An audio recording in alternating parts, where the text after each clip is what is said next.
So these are the concept reviews that we discussed in our phase 2 of the basics for the stroke. And we talked about more or less some technical ideas. So we talked about hand placement on the putter, positioning your body, or some postural alignments, or where your eye line should fit over the ball. So let's start and review those concepts. So we first talked about hand placement, and we determined as a group it was a good idea to fit the club more in the palms of our hands, and then our thumbs could fit down the top part of the grip. And we accomplished putting the club in the palms of our hands. We also realized that we kind of got our forearm in line with the club itself. And then we designed a way to take that structure and move it to the ground. So all we did was ensure that we had our hand placement on there the best way we could. And then we took our triceps and we gently had them touch the rib cage. And then from that, we tilted from the pelvis to get the club to rest on top of the grass. So we determined as a group it was best to get our eye line either directly over the center of the ball or the inside edge or somewhere closer to our toes. Via our aim perception, that's the easiest way for us to match up the lines that we're seeing. So we can get the ball started our intended line a lot easier. So we devised a little game to play, and if you have somebody to play it with, it's a little bit easier. But I'll also show you how to do the same game if you don't have a partner to play with. But forgetting the motion of swinging the putter, right? The game that we want to play, it's kind of like ping pong across the ground.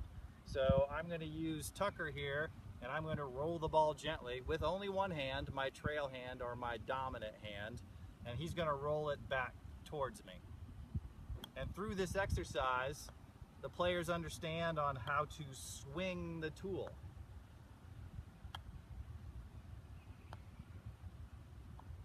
So it's okay if my wrist bends back slightly and then unbends slightly.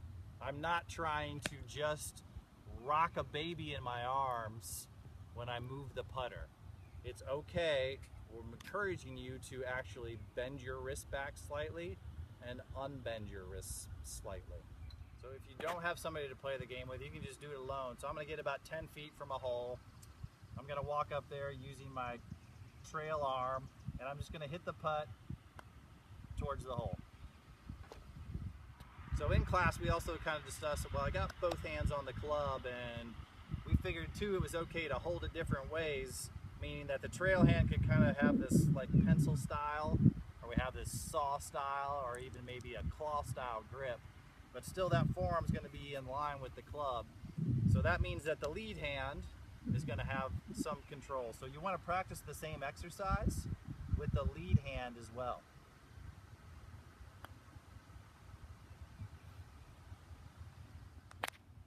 So there's a tool that Mr. Jim Hackenberg has created. It's called the Orange Whip Putting Wand. I know I sound like an Orange Whip salesperson, but it's a pretty nice tool. It's got this convex face, so it helps the player understand the importance of centeredness of contact. If you miss the center of the face, the ball will kind of shoot off in the direction that the curve on the face is showing you. And also, we talked about rhythm, or that the putter should move kind of like the same way that you walk, or in the same rhythm. So if you walk and say it takes you 100 steps per minute, well, your swing beat for putting is the same. So that all that means is you could set a metronome to 100 BPM and you have this rhythm going, and then that putter's gonna move in rhythm. So there's a backswing for the tick, and then the touch of the ball would be the talk. So if I have that rhythm going and I'm swinging my putter, that's hard to do.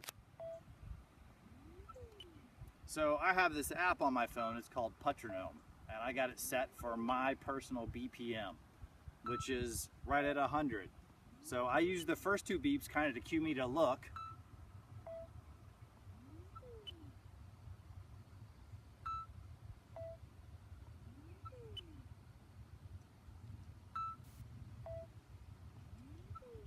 And I'm going to follow that same pattern. So we decided that it was a good idea when we get just off the green. You know, if you can putt, putt. Sometimes you do have to chip the ball, meaning we need to take a club that's got some loft on it and kind of bump it up in the air and then let it roll some. But we want to take some of those technical concepts that we had with putting and translating them to the chipping stroke. And we decided that besides the club head and the length of the club, that the lie angle, the angle of the shaft went into the club head, was the biggest difference in the two clubs. So I suggested that since we wanted to be like putting, well, step one when chipping is that we take the shaft and we tilt it forward. And because we tilt the shaft upward, well, that's going to bring us in closer, and we're going to be posturally a little bit taller than we would be for putting. We also want to have a slight tilt of the handle barely in front of the sweet spot. So I'm not going to place the ball back in my stance and lean the shaft forward. I'm going to place the ball neutrally in my stance, meaning that it's going to be kind of under my sternum or solar plexus. I have this tilt, and then I have a tiny bit of tilt forward. And that same motion that we were making when we were putting, we want to make when we're chipping. And the little nuance or change that we have from chipping to putting is basically that it's okay for our knees to move a little bit and our hips to move a little bit. But still, that's the same idea of the right wrist or the trail wrist is bending back a little bit, and then it's unbending, it's bending back a little bit, and it's unbending. And now we're trying just to take the bottom of the club and let it glide across the grass. And we gave a very specific place where we'd like to see the bottom of the club. I referred to this as the bounce, where it was going to glide across the grass. And we determined that the best place is basically right where the ball is sitting on the ground. That's where we'd like the bounce to make its glide. So what we talked about as well is that all these shots kind of start in the same place, or they start in our imagination. So you gotta have to be able to see how you see the ball landing onto the green and then where it's gonna roll from there. So that spot that it lands on the green, I gave it a definition. I called it the landing window. And generally for me, when I chip, I like my landing window to be, I don't know, about 5 to 8 feet on the edge of the green. Sometimes the whole location's closer and I need to land the ball a little closer.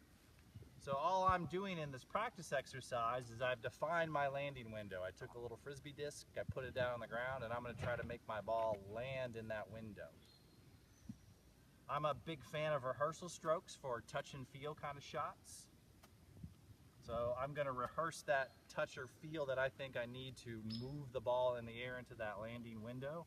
And once I do that a few times, well, I'm just going to walk up and I'm going to execute that idea. So sometimes we need the ball to roll further, and we decided there were two really viable options to make this happen. Option number one is I can take that landing window and I can use basically one club and move that landing window or shift it farther away or closer to me.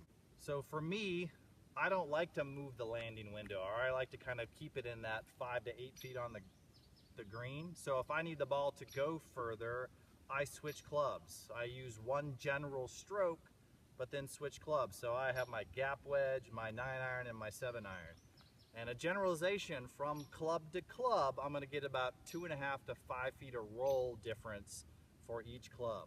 So if I do the exercise and here's my gap wedge, I'm set up with that ball neutral, I have the handle tilted upward a little bit, and when the handle tilts upward, the heel of the club may come off the ground.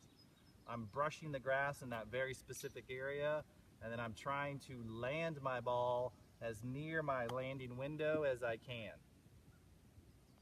So trying to make that same basic motion with a 9-iron, I land my ball in the same spot, but I get a few more feet of roll with it, landing the ball in a very similar spot.